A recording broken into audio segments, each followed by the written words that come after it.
नमस्ते। आमे चित्तरंजन दासंकर रचित तरंग तड़ित प्रबंध संपर्क रे आलोचना करुथुले एवं गतकालीर आलोचना रे फरासी दार्शनिक सार्तेंकर संपर्क रे कथा आलोचना हेतिला एवं सार्ते जोटा कहिसंती जे लेखिबा हेउची आपणा स्वाधीनतार घोषणा करिबा। एठी लेखिबाटाकू आमे निसंदेह भाव में लेखक हिसाब से कहते किंतु ताहा होउची समुदाय सृजनशीलतार क्षेत्र रे जड़े शिल्पी नूतन भाव में सृजन करिबो।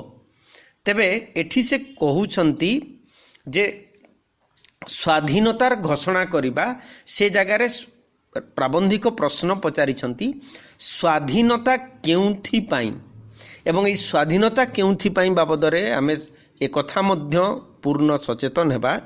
स्वाधीनतार होउछि संपूर्ण रूप रे गोटिए दायित्व।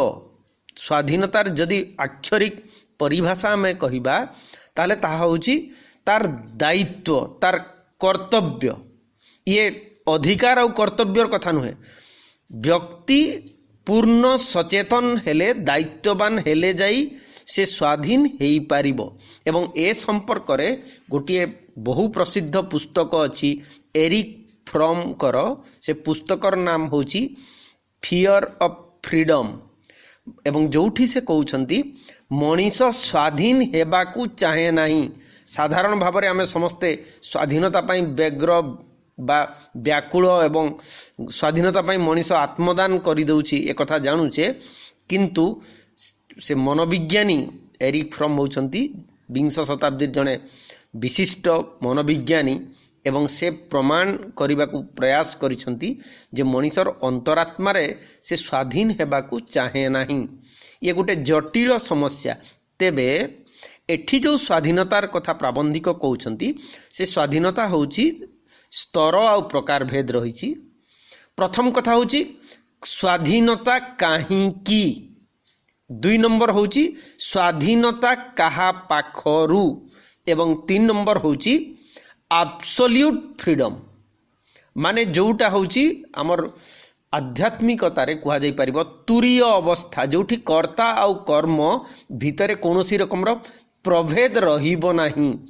ताहा ही होउची स्वाधीनतार माने अंतिम सोपान, अंतिम उपलब्धि।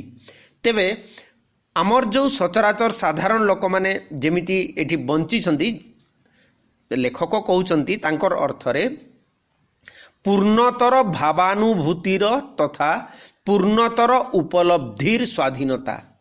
माने एई मनीष को जदि देवत्वर गोटे कल्पना रे आमे सीमा टाणीबा जे मनीष विकास क्रम रे हुए तो एक कसी एमिबा बाट देकी मांकड़रू आज मनीष पर्यंत आसीची।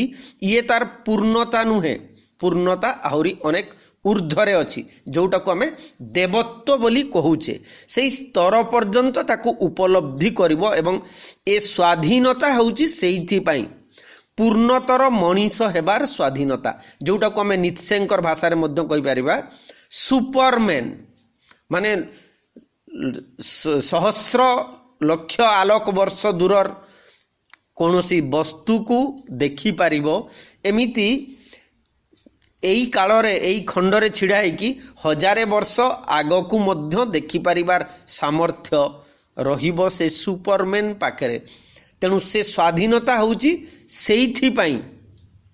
एवं आहुरी आगकू जाइकी प्राबंधिक कहउछंती नाना अपूर्णता और अंधता भरी रहिथिबा आमर एही पृथ्वीटी को तथापि पूर्णतर और सुंदरतर गढ़िबार स्वाधीनता। तेणु एठी आमे गोटिए व्यक्तिर स्वाधीनतार कथा कहूने, एठी आर्थनीतिक स्वाधीनता, धर्मर स्वाधीनता बा जो आमर साधारण भाव में सभा समिति करिबार स्वाधीनता भारतवर्ष संविधान रे जहाँ किसी दिया किंबा अमेरिका रे जेमती अछि जे नेचुरल फ्रीडम बा दैवीदत्त स्वाधीनता, अधिक मुक्त समाज जोटा अमेरिकार बोली कहछि। आमे भल मंदर कथा एठी विचार करबा नै, किंतु एठी जो स्वाधीनतार कथा कहछि ताहा व्यक्तिर निजस्व सुख स्वाच्छंद पाई नुहे।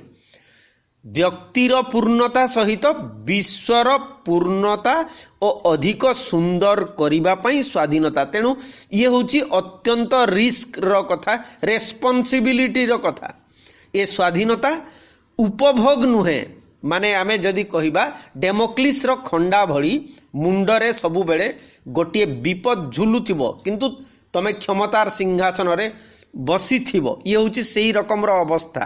ତେଣୁ ଏଠି ସାଧାରଣତଃ ଲୋକମାନେ କ'ଣ କହୁଛନ୍ତି ନା, ସ୍ୱାଧୀନତା ପାଇବାକୁ ହେଲେ ଆମକୁ ଯୁଗର ସୁନାପୁଅ ବନିବାର ସବୁ ଲାଳସା ଛାଡ଼ିବାକୁ ପଡ଼ିବ। ଯୁଗର ସୁନାପୁଅ ହେବାର ସବୁ ଲାଳସାର ଅର୍ଥ ହେଉଛି ବର୍ତ୍ତମାନ ସମାଜରେ ମଧ୍ୟ ଯେଉଁ ରେଟ୍ ରେସ୍ ଚାଲିଛି, ରେଟ୍ ରେସ୍ କେଉଁଥିପାଇଁ? ଆର୍ଥିକ ସମ୍ପନ୍ନତା ପାଇଁ, ପ୍ରାଚୁର୍ଯ୍ୟ ପାଇଁ, କ୍ଷମତା ପାଇଁ, ତୁଚ୍ଛା ଉପଭୋଗ କରିବାର ଲାଳସାରେ ଯେତେ ସବୁ ବଜାର, ଯେତେ ସବୁ ରାଷ୍ଟ୍ର, ସାଧାରଣ ଜନଜୀବନ ପ୍ରାୟତଃ ବ୍ୟସ୍ତ ବା ନିଜକୁ ସମ୍ପୃକ୍ତ କରି ରଖିଛନ୍ତି। ଏ ବାଟରୁ ଆମକୁ ଅଲଗା ହେବାକୁ ପଡ଼ିବ ଏବଂ ସେମାନଙ୍କ ପ୍ରତି କୌଣସି ବିଦ୍ୱେଷ ରହିବ ନାହିଁ।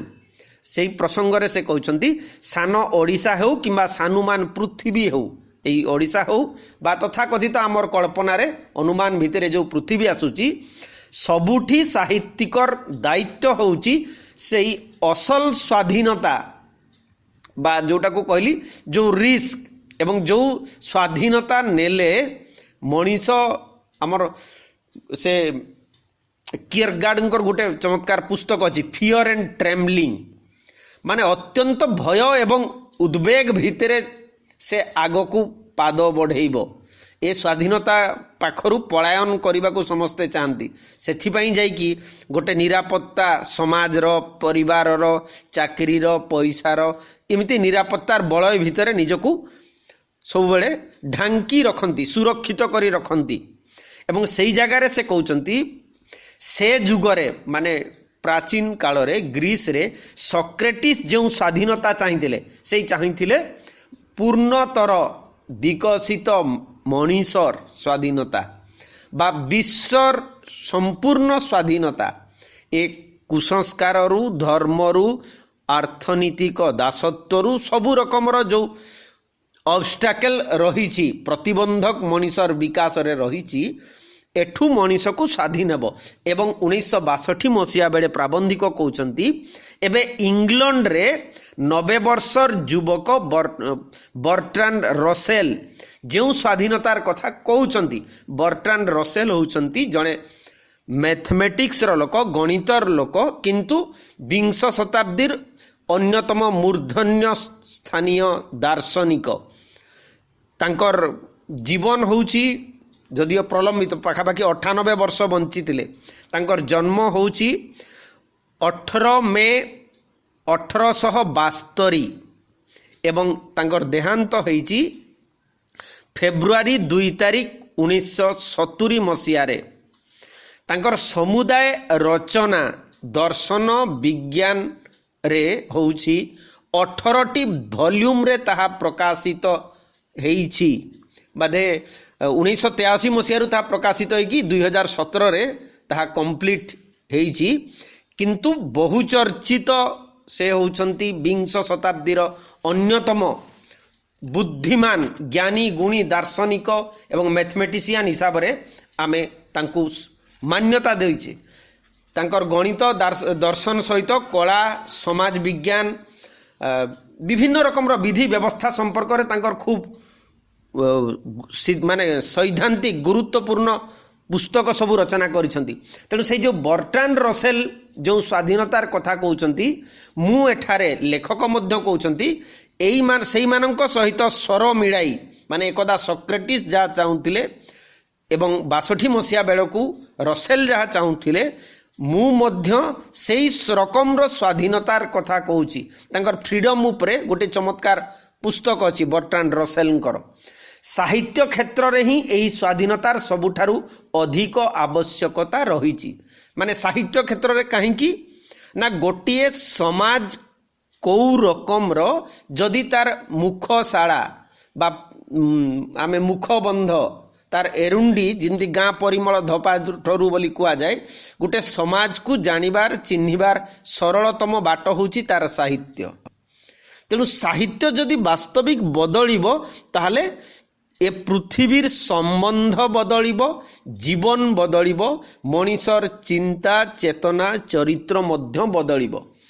तेणु स्वाधीनतार सबुठारु अधिक आवश्यकता अछि साहित्य क्षेत्र रे, एवं साहित्य क्षेत्र रे अर्थ होची सेथिपई रिस्क नेबाकू पड़िबो कवि लेखक स्रष्टा मानंकु, जोठी आह्वान देकी लेखक कहउचंती राजसभार गोलाम होई मध्य पंडित पांडित्य करि पारे, माने जो माने क्षमतार सुना सिकुड़ी रे निजको बांधी ही रखिबाकू चाहिए, जो माने एकाडेमी पुरस्कार चाहिए, नोबेल पुरस्कार चाहिए, जावतीय रकम पुरस्कार चाहिए, सरकार तरफरु प्रदत्त होउतवा सबु पुरस्कार पछरे रहे सरकार को जी स्तुति करे, सरकार प्रशंसा करे, एवं ए सरकार जावतीय जदि भूल त्रुटि को देखैबा काम होउची साहित्यिकर स्रष्टार, किंतु ताकू जदि से देखाए नहीं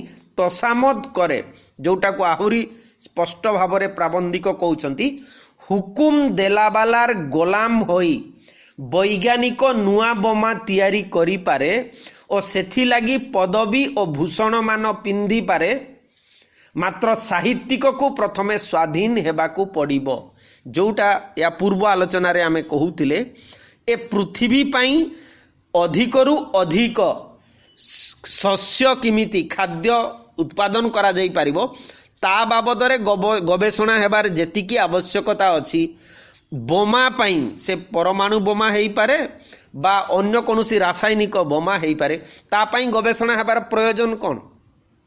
साधारण भाव में राष्ट्र मुख्य माने सेई दिगरे आमर युद्धास्त्र बा अन्यर क्षति पहुंचाइबा पाई विज्ञान को व्यवहार करुचंती, किंतु जड़े विवेकवान वैज्ञानिक कदापि धन जश प्रतिष्ठा क्षमतार लोभरे सेमिति कामरे हाथ देबा कथा नुहे, किंतु हुए तो भयरे किंबा प्रलोभनरे सेपरी गवेषणा से माने करुछंती एवं गवेषणा लब्ध ज्ञान को मध्य से माने राष्ट्रंक बा सेमिति क्षमतापन्न शक्ति मानक हाथ में समर्पण कर देउछंती। ये गोटे सुस्थ वैज्ञानिक सुस्थ समाजर व्यवस्था नुहे, परिचायक नुहे। से जगार लेखक कहते साहित्य मात्र साहित्यिक को प्रथमे स्वाधीन हेबाकू पड़िबो, तेबे जाई जुग भितरे थाई मध्य आम समस्त को जुग को डेई जिबार अनुप्रेरणा देई पारिबो। तेणु सेटा वैज्ञानिक मानक द्वारा कदापि संभव हो पारिबो नहीं, साधारण चाकरिया मानक द्वारा हो पारिबो नहीं, कारण सरकार विरुद्ध रे गले ता परदिन सकाळे चाकरी नथिबो। तेबे सेई क्षमतार विरुद्ध रे सरकारंकर माने तथाकथित शासन बा कुशासन विरुद्ध रे अन्याय विरुद्ध रे जे स्वर उत्तोलन करिबो ताहा होउची लेखक बा कवि, जोटा विंश शताब्दीर आमर जदि कहबा षष्ठ सप्तम दशक भारत रे किंबा ओडिशा रे ताहा देखिबाकू मिलू नथिला, एवं जहा किछि प्रतिवाद करिबार प्रयास जो जगार हेउथिला सेथिपाई सेमानंकु कोर्ट कचेरी ठारू आरंभ करिकी विभिन्न रकमर हैरान हरकतर सम्मुखीन हेबाकू पड़िछि। जदि लेखक मानकर जीवनी ए बाबदरे आमे पढ़िबा, धरंतु मायाधर मानसिंकर शिक्षावितर गाथा ठारू आरंभ करी सुरेंद्र महांती प्रसंग रे मध्य, ताहले आमे जानि परिबा जे लेखक माने सत कहिले को रकमर सत्यानाश तांकर जीवन रे संघटित होईछि, से माने को रकमर हैरान हरकत हेइछंती आमे तांकर जीवनी पढ़ी के जानि परिबा। तथापि किंतु साहित्यिक स्वाधीन हेबाकू पड़िबो। सत साहित्यिक कौनसी परिस्थिति रे सालिस करिबो नाही।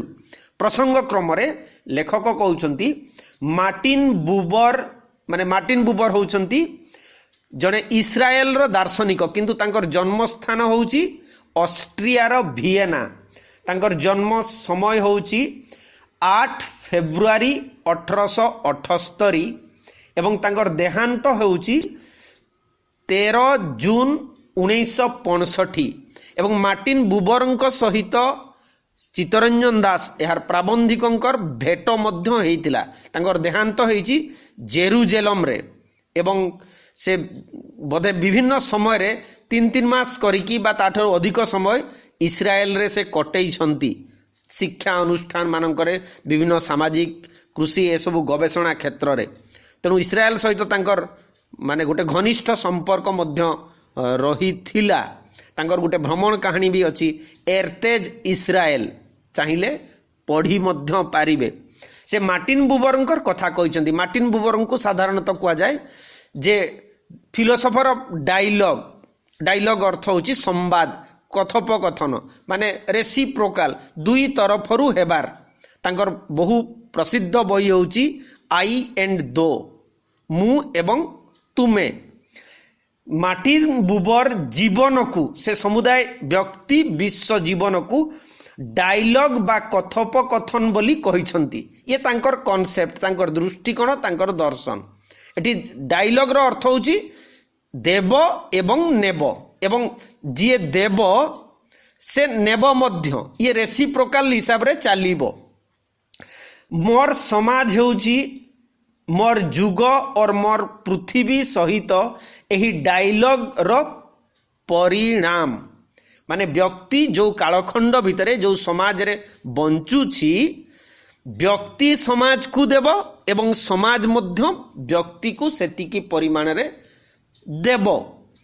ତେଣୁ କିଏ ଅଧିକ ଗୁରୁତ୍ୱପୂର୍ଣ୍ଣ ସେ ବାବଦରେ କ୍ୱେଶ୍ଚନ୍ ଆସିପାରେ, କିନ୍ତୁ ଆମେ ପୃଥିବୀରେ ଗୋଟେ ବିରଳତମ ଦେଶ ହିସାବରେ ଇସ୍ରାଏଲକୁ ନେଉଛେ। ସେଠିକାର ସମାଜ ଜୀବନ ବାବଦରେ ଜାଣିବା ପାଇଁ ଅନେକ ପୁସ୍ତକ ଭିତରେ ସେ ଏର୍ତେଜ ଇସ୍ରାଏଲ କଥା ମଧ୍ୟ ଜଣେ ପଢ଼ିପାରିବେ। ତାଙ୍କର କେମିତି ଆମର ଯେଉଁ କୋଅପରେଟିଭ ଭିତ୍ତିକ କିବୁଚ ବୋଲି, ମାନେ ତାଙ୍କର ଯେଉଁ ହିବ୍ରୁ ଭାଷାରେ ଶବ୍ଦ ଅଛି, ଆମେ ଚିତ୍ତରଞ୍ଜନ ଦାସ ତାଙ୍କ ପ୍ରବନ୍ଧରେ ତାକୁ କୋଠି ଘର ବୋଲି ସେ କହୁଛନ୍ତି।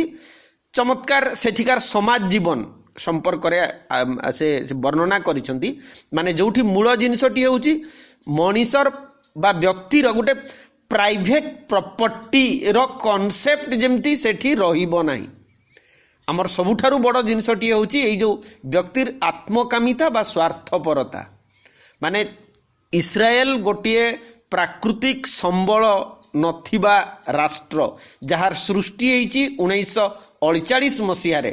ମାଟି ଥିଲା, ଭୂଖଣ୍ଡ ଥିଲା, କିନ୍ତୁ ଗୋଟାଏ ସମୟରେ ଇତିହାସର ଦୁର୍ଯୋଗପୂର୍ଣ୍ଣ ଘଟଣାରେ ଇହୁଦୀମାନଙ୍କୁ ଯେଉଁ ବିଶ୍ୱବ୍ୟାପୀ ହତ୍ୟା କରାଗଲା, ବିଶ୍ୱଯୁଦ୍ଧ ପରବର୍ତ୍ତୀ ସମୟରେ ସେମାନେ ମରୁଭୂମିରେ ଗୋଟେ ନୂଆ ରାଷ୍ଟ୍ର ତିଆରି କରିବାର ପ୍ରୟାସ କରିଛନ୍ତି ଏବଂ ତାହା ଫଳବତୀ ମଧ୍ୟ ହେଇଛି। ତେବେ ସେଇ ଯେଉଁ ସିଷ୍ଟମ, ସେଇ ଯେଉଁ ବ୍ୟବସ୍ଥା, ସେଠି ତାଙ୍କର ସେ କହୁଛନ୍ତି ଯେ ବ୍ୟକ୍ତି ସମାଜକୁ ଦେବ, ସମାଜ ମଧ୍ୟ ବ୍ୟକ୍ତିକୁ ଦେବ। ଯେତିକି ସାର୍ଥକତାର ସହିତ ଏହି ଡାଇଲଗରେ ସିଦ୍ଧି ଲାଭ କରିବ। ଏଠି ଡାଇଲଗ କହିଲେ ଆମେ ମୁଖ୍ୟତଃ କହିପାରିବା ଦେବା ନେବା। ଏଇ ମାର୍ଟିନ ବୁବରଙ୍କର ଡାଇଲଗ ଉପରେ ତାଙ୍କର ମଧ୍ୟ ଆଉ ଗୋଟେ ସ୍ୱତନ୍ତ୍ର ପ୍ରବନ୍ଧ ଅଛି। ଯଦି ଆମର ଏଇ ସିଲାବସରେ ବା ଆଲୋଚନାରେ ଆସେ, ମୁଁ ସେ ସମ୍ପର୍କରେ ଅଧିକ ଆଲୋଚନା କରିବି। କିନ୍ତୁ ଯେହେତୁ ଆମର ଏଠି ସୀମିତ ସମୟ ଭିତରେ ଆମକୁ ସାରିବାକୁ ପଡ଼ିବ, ମୁଁ ସେ ଭିତରକୁ ଯାଉନାହିଁ। ତେଣୁ ସେ କହୁଛନ୍ତି ଯେ ଯିଏ ଏହି ଡାଇଲଗରେ ସିଦ୍ଧିଲାଭ କରିବ, ତାର ଜୀବନ ସେତିକି ସାର୍ଥକ ଏବଂ ମୂଲ୍ୟବାନ ହୋଇପାରିବ। ଯୁଗକୁ ପରମାଶ୍ରୟ ବୋଲି ମାନି ନେଇ ଯାହାରି କରଡ଼ ଭିତରେ ପଶିଯାଇଛି, ଯିଏ ତାହାରି କରଡ଼ ଭିତରେ ପଶିଯାଇଛି, ସେ କଦାପି ଏହି କଥୋପକଥନର ଯୋଗ୍ୟ ହୋଇପାରିବ ନାହିଁ। ତେଣୁ ଡାଇଲଗ ପାଇଁ ସର୍ବପ୍ରଥମ ଆବଶ୍ୟକ ହେଉଛି ସ୍ୱାଧୀନତା, ଏବଂ ଯାହା ଯେତିକି ଅଛି ତାହା ସେତିକି ନୁହେଁ। ନୀତି ନିୟମ ସମାଜ ବଦଳିବ। ସେଇ ଯେଉଁ ଦୁଃସାହସ ବା ଯଥାର୍ଥ ସାହସ ଯଦି କଥା ଆମେ କହିବା, ସତ୍ସାହସ ତା ପାଖରେ ଥିବ, ତାହେଲେ ଯାଇକି ଏଇ ଘଟଣାଟିଏ ସମ୍ଭବ, ଏ ଡାଇଲଗଟିଏ ସମ୍ଭବ ହେଇପାରିବ। ଆଉ ଯିଏ लोभी भीरु आत्मकामी स्वार्थपर होइथिबो से केवल गातरे पशिब। गातरे अर्थ होउची आपनार निरापत्तार बलयटीए सृष्टि करिवो, टंका पैसा सुना धन रत्न प्राचुर्य रखी तारी भितरे समाज को तलितलांत करी से तथाकथित निरापद रे रहिबो। एमानंक पई ए पृथ्वी ए जुगर बा ए बदलिबो, समाज जीवन बदलिबो, पृथ्वी सुंदर हेबो, से माने कदापि चाहिबे नाही। प्राबंधिक कहउचंती केवल स्वाधीन हेबार आकांक्षा रखिथिबा व्यक्ति एहा करि पारिबो। तेणु एठी जो स्वाधीनतार कथा कुआ होउची ये यथार्थरे स्थित प्रज्ञ मुक्त मनीषर कथा। ए स्वाधीनता सबु बेले रेस्पॉन्सिबिलिटी बा दायित्वर कथा, भयहीन वीर योद्धार कथा। अन्यथा एमिति स्वाधीनता केही कामना करिवे नाही।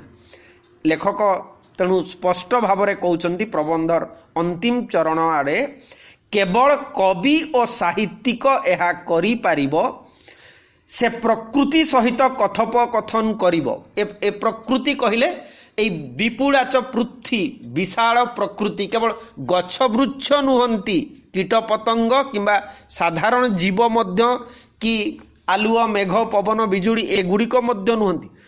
एठी प्रवाहित हेउथिबा विश्व जीवन बृहत्तर अर्थरे प्रकृति ता सहित से संबंध स्थापन करिबो, कथोपकथन करिबो।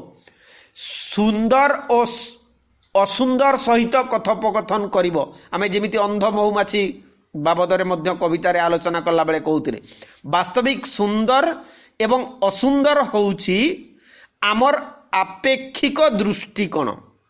ए पृथ्वी रे कौनसी वस्तु सेमिति असुंदर नुहे बा कौनसी जिनिस सुंदर नुहे। सुंदर रो कॉन्सेप्ट जोटा एस्थेटिक रे मध्य पढ़ा जाउची ताहा होउची ये व्यक्तिर निजस्व दृष्टिकोण।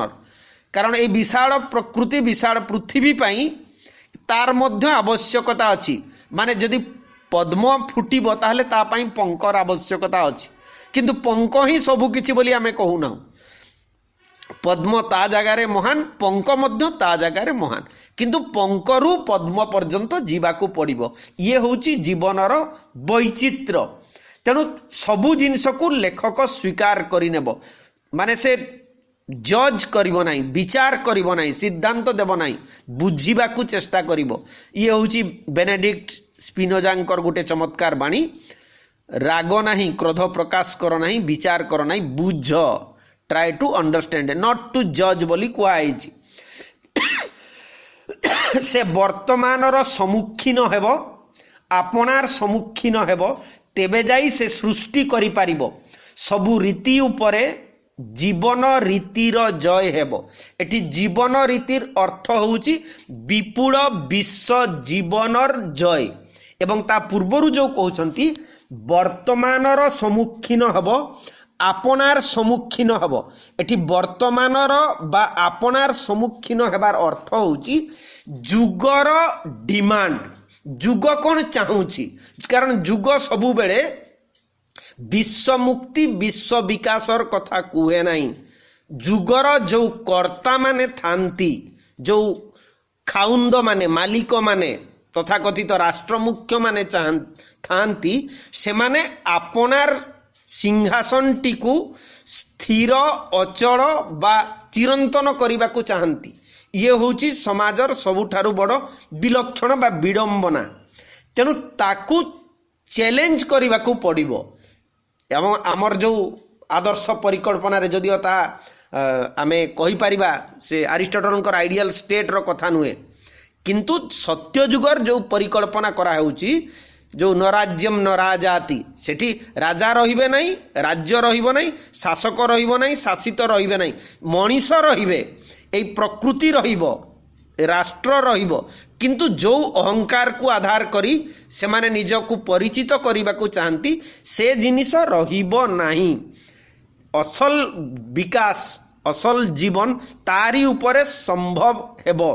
तेणु लेखक कहउचंती एई कथोपकथनर आकांक्षा ताकू नूतन दिगंतर संधान देव।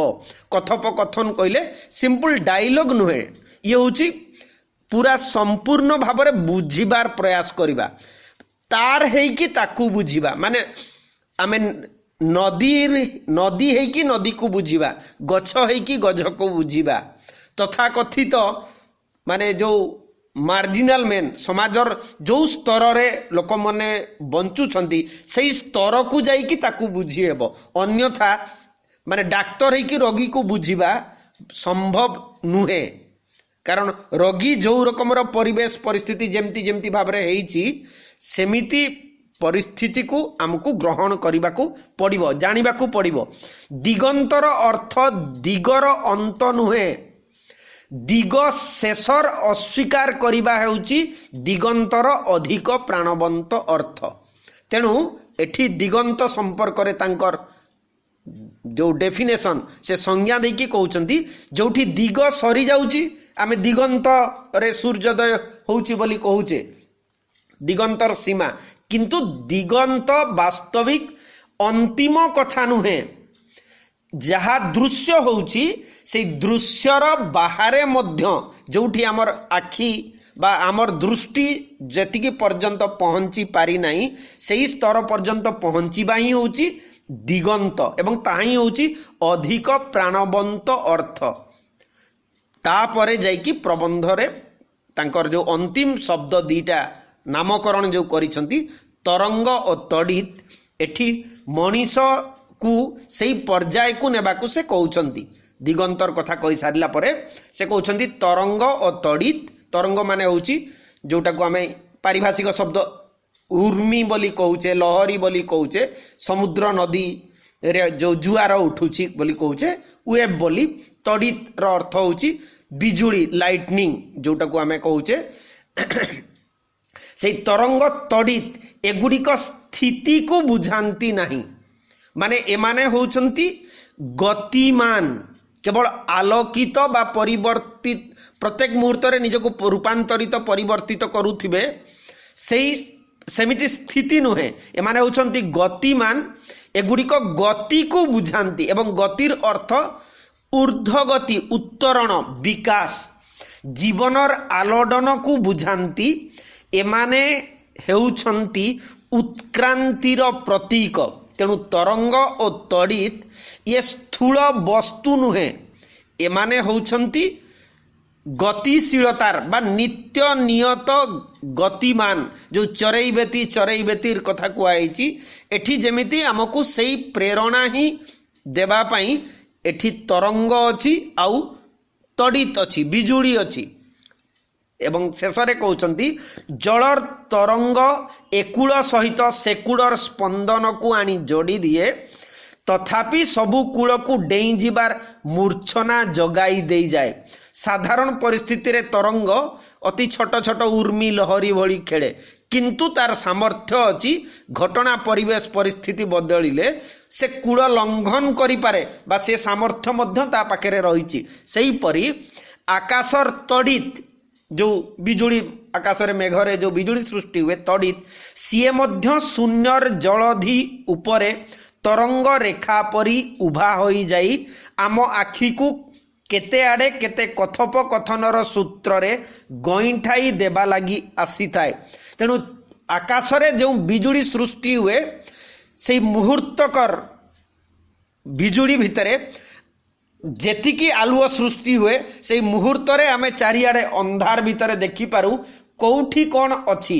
अंततः सत्यर सामान्य परिचय मध्य से बिजुली आमको दे दिए एवं से सत्यर परिचय अर्थ होची संभावनार नूतनतार परिवर्तनशीलतार। तेणु सेमिति सत्य सहित ए बिजुली और तरंग आमको जोड़ी दिए, जोटा को प्राबंधिक कहउछंती गईठाई दिए।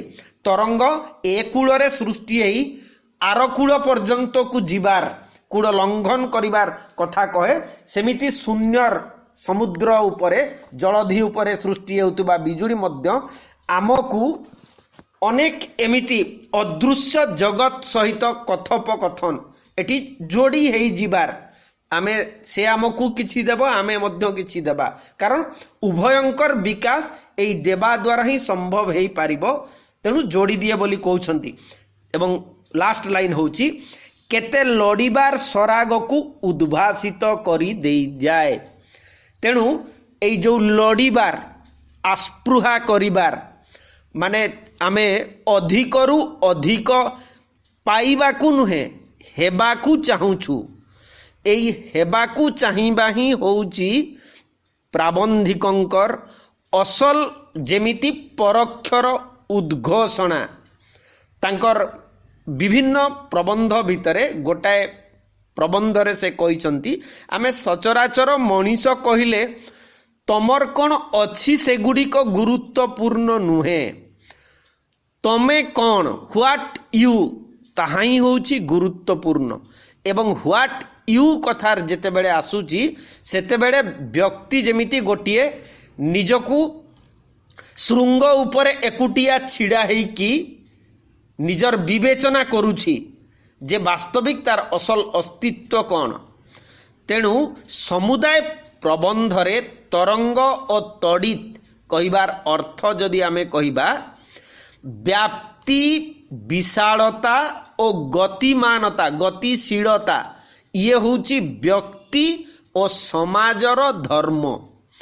जदि आमे कालर नियम को ही सबु कालर नियम बोली बा चिरंतन नियम बोली मानी नेबा ताहले जीवन आमर संकीर्ण एवं संपूर्ण भावरे मरणोन्मुखी हेबम। एठी मरण कहबार अर्थ होची जे ए विश्वर विकास उत्तरण विश्वर जीवन जो स्तर को जिमिति भावरे जीवा कथा से स्तर को सेमिति जाई पारिबो नाही। जदि सतरे विज्ञान साहित्य निजर भूमिका को यथार्थ भावरे निर्वाह करुथान्ते आजिर तारीखरे मध्य ए पृथ्वी रे पाखापाखि 650 कोटी लोक अछंती एवं 1800 कोटी लोक मानंक पई खाद्य द्रव्य मौजूद हेकी अछि। तथापि आमे देखुचे बा सुनुचे बा पेपर रे पढुचे जे तथापि आमर ए पृथ्वी रे लक्ष लक्ष कोटी कोटी लोक भोक उपास रे मरी जाउछंती। ये होउची आमर समाज व्यवस्थार समाज संरचनार सबुठारु बड़ त्रुटि। ता पूर्वर मध्य आमे कहले जदि आमर भल स्कूल खंडे नाही चाल छपर नाही इलेक्ट्री नाही बाकी कंप्यूटर ठु आरंभ करी भल भल लैब ए सब जिंस एगुड़िक कथा आमर पिला माने खाइबा को पाउ नांती जहा जहा जो रकम असुविधा कथा कहूचे। अन्य पटे जो आमर खर्च होउची रास्ता घाट केवल सुंदर करिबा पार्क सुंदर करिबा बा जलाशय को सुंदर करिबा ए कथा आमे कहूना जे जलाशय को सुंदर करानो जाऊ रास्ता घाट सुंदर करानो जाऊ किंतु प्रायोरिटी को प्रसंग रे सेट हबो प्रथम काहाकू प्राथमिकता दिया जीवो से जिनिस गुड़िक संपर्क रे आमे अधिक गुरुत्व देबा कथा। किंतु जो माने समाज रो कर्ता समाज तथा कथित जो माने नियामक समाजर नियामक समाज को जो माने चलाउछंती तांको पाखरे से दूरदृष्टिर अभाव। दूरदृष्टि थिले आमे निसंदेह कहि परिबा ए पृथ्वी रे युद्ध अस्त्र तैयारी हेबा अपेक्षा अधिक अमलक्षम धान बा गहमर चाष पई अधिक गवेषणा हेई थांता आउ रासायनिक अस्त्र शस्त्र गवेषणा कहीं होउची। किंतु ये 60-70 की अधिक वर्ष धरिकी आज पर्यंत जदि कुआजिबो भारतर बजेट रे जदि कोनोसी लोक देखिबाकू चाहिबो जेतिकी वर्षकर बजेट हुए सेठू युद्धर जो अस्त्र शस्त्र सामग्री किणारे अधिक खर्च होउची। ए समस्या भारतर नुहे विश्वव्यापी। किंतु प्रश्न उठुची मनीषर जदि विवेक थांता काहींकी कहा विरुद्ध रे से युद्ध करिवो। आमे जो शांतनु आचार्यंकर गोटे चमत्कार प्रबंध अच्छी ए प्रबंध कहूँ उपन्यास अच्छी दक्षिणावर्त अति छोट उपन्यास किंतु खूब सिहरण सृष्टिकारी जोटारे नायक रैक्यता को निजक पचारि ए पृथ्वी मोर शत्रु किए सेमिति आमे कहि परिबा जे ए देशर वास्तविक आमर कई शत्रु अछंती कि एवं यही कथाटा जदि विश्व मनीषर विवेक रे निजको पचारे पचारिबा को आरंभ करे ताहले निसंदेह भाव से अनुभव करि जे ए पृथ्वी को सुंदर करिवार दायित्व कौन एवं तार ही जीवन होची तरंग अतड़ित जीवन हो पार आमर तथाकथित केवल निजर प्राचुर्य अर्थनीति को समृद्ध करने जो सब चाकरी बाकरी व्यवसाय वाणिज्य चाषबास जहाँ किसी करुँच कौन काम सेमती खराब नुहे किंतु कथा होची प्रेरणा आउ लक्ष्य कौ प्रेरणा रे एवं कौ लक्ष्य रे प्रत्येक कर्म करुची ताहा ही होची असल जीवन बंचिबार मर्म। तो आपातत मु प्रयास करिछि मोर लेवल ले तरंग तड़ित संपर्क रे किछि कथा स्पष्ट करबा पई हुए तो आउ थरे संपूर्ण आलोचना कले मध्य अधिक कथा कहि हेबो तेबे कमेंट रे आपण माने लिखि पारिबे परवर्ती समय रे तांकर अन्यान्य प्रबंध बोरिस पास्तरनाक ठारू आरंभ करिकी जा जा अछि मु से संपर्क रे जदि समय हुए निश्चय आलोचना करिवि कमेंट रे लिखिबे। बहुत धन्यवाद। नमस्ते।